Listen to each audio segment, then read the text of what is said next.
Você já deve ter ouvido falar sobre a religião Umbanda, certo? Muito se fala sobre essa religião e, entre mitos e verdades, as pessoas acabam criando uma imagem que foge da realidade do que a Umbanda realmente é. Preconceito e atitudes discriminatórias são frequentemente vistas contra umbandistas e outras religiões afro-brasileiras. O nosso vídeo tem como objetivo tentar acabar com esse preconceito, contando detalhes sobre a religião e desmistificando algumas coisas. Eu sou Ivan Lima e se você não é inscrito, se inscreva no nosso canal. Bom, se formos comparar a Umbanda com as outras, uma coisa é certa: ela é uma religião extremamente nova. Com pouco mais de 100 anos de existência, a Umbanda é tipicamente brasileira e nasceu na virada do século XIX para o XX. Assim como outras religiões semelhantes, a Umbanda tem forte embasamento no kardecismo, que estuda os ensinamentos de Allan Kardec. Mas quem foi que criou essa religião? A gente sabe muito bem como surgiu a religião católica, a protestante, mas eu aposto que na escola nunca te ensinaram nada sobre a Umbanda. Então vamos lá.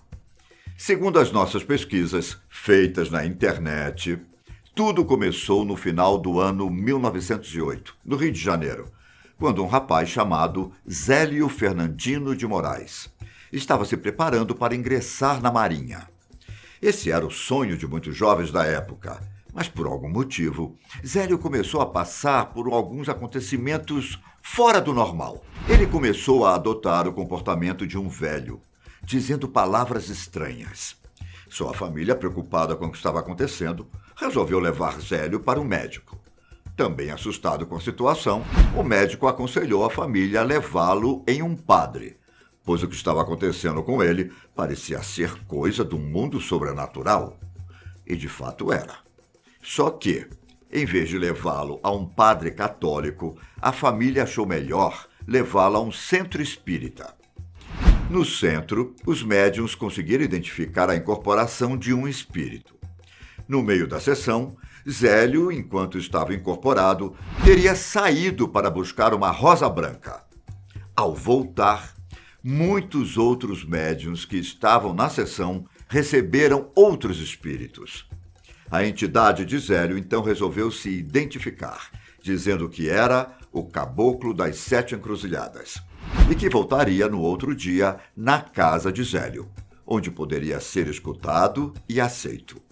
Pois bem, no dia seguinte, as pessoas que simpatizavam com o espiritismo e alguns curiosos, é claro, foram até a casa de Zélio. Às 20 horas da noite, o Caboclo das Sete Encruzilhadas apareceu para criar uma nova religião, que era baseada nos valores cristãos, que todo mundo já conhecia, mas principalmente no amor ao próximo e na caridade.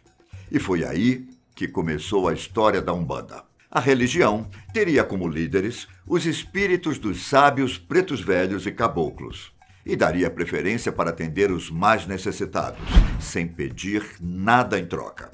Além de definir quais eram os valores dessa religião, foi o caboclo quem definiu que todos os médiuns deveriam usar roupas brancas, em locais que eram dirigidos por pessoas que seguiam os preceitos de Jesus Cristo.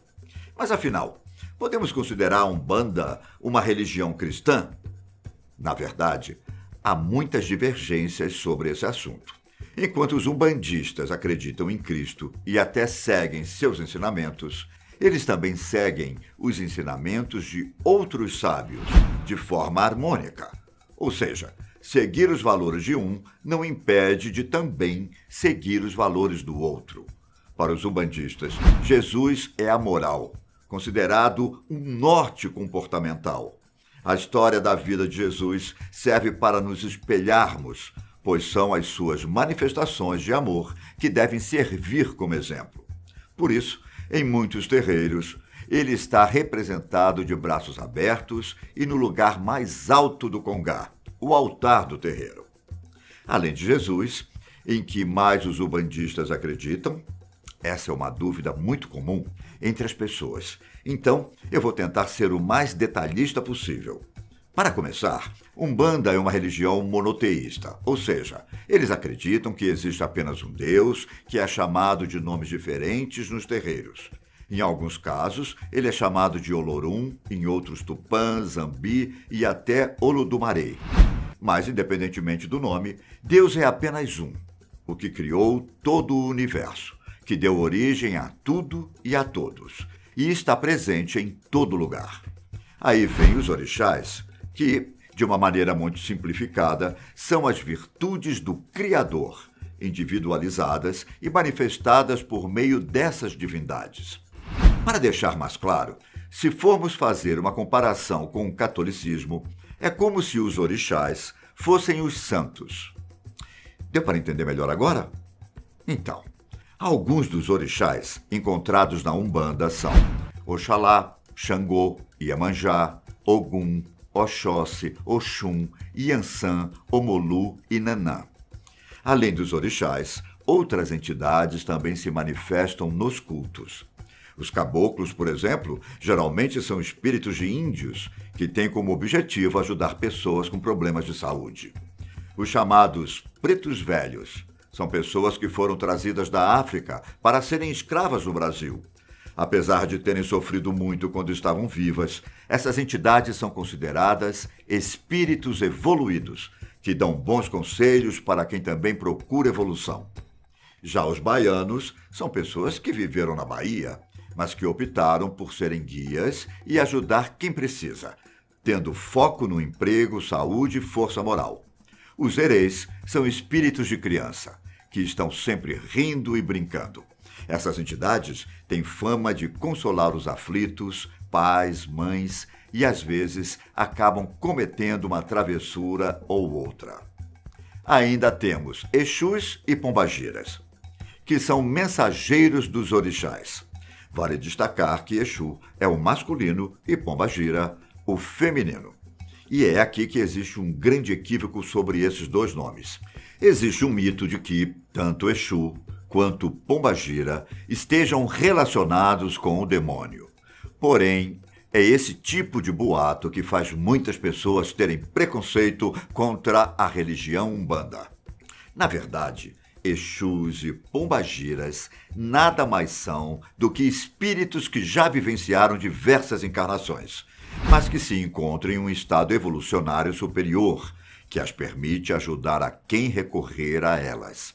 É importante deixar claro que a Umbanda tem algumas diferenças de acordo com a localidade. Então, as nossas informações não são uma verdade absoluta. Quanto aos rituais, esses são tão interessantes quanto fascinantes. Os locais para fazer os cultos são chamados de casa ou terreiro. Mas também são feitas celebrações ao ar livre, geralmente junto à natureza, como em cachoeiras ou praias. Os rituais são liderados por um pai ou mãe de santo, que também tem o dever de ensinar a doutrina Umbanda para seus discípulos. Nos rituais umbandistas, são tocados atabaques que acompanham cânticos sagrados em português, além de receberem ali incorporações por meio dos médiuns, das entidades que têm o poder de curar, aconselhar, avaliar e modificar a vida das pessoas. Uma das práticas mais comuns, que também é muito vista nos centros espíritas, é a sessão de passe. Nesse ritual, uma entidade reorganiza o campo energético astral de uma pessoa, assim como as sessões de descarrego, que é quando é captada e retirada a energia negativa de uma pessoa. Mas, e quanto aos ensinamentos? O que é que os umbandistas seguem? As outras religiões costumam ter um livro sagrado como guia, como é o caso da Bíblia. Os umbandistas não seguem uma escrita sagrada em específico. Para ser mais claro, eles têm a liberdade de estudar os livros sagrados de todas as culturas. Eles consideram que o sagrado, na verdade, é a criação, a natureza, os animais, as matas, as pedras e as pessoas. Isso é o sagrado. Tudo que é obra de Deus, tudo que é obra do Criador.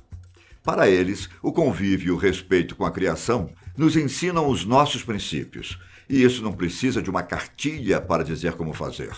Podemos afirmar que a Umbanda é uma religião livre, baseada na caridade e no amor ao próximo. E assim como não existe um livro para seguir, também não existem dogmas, ou seja, regras para serem seguidas. Como eu acabei de citar, a Umbanda é uma religião livre, tanto que, em cada terreiro, é desenvolvido um trabalho espiritual subjetivo com suas próprias particularidades. Isso faz com que cada terreiro proporcione uma experiência única. É claro que pode sim existir um padrão em cada região, mas elas se diferenciam por pequenos detalhes. O fato deles não possuírem dogmas faz muitas pessoas pensarem que a religião Umbanda não tem fundamentos e nem princípios.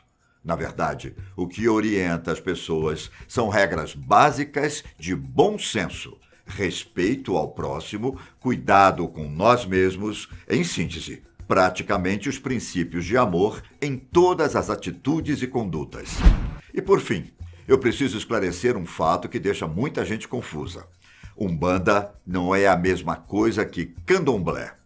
Apesar das duas religiões serem de matriz africana, o Candomblé está mais próximo dos cultos africanos, principalmente por ter sido mais preservado e não se misturado com outras religiões. Já a Umbanda teve um sincretismo muito forte, de forma que é visível a presença de costumes do catolicismo, espiritismo, do que o próprio Candomblé.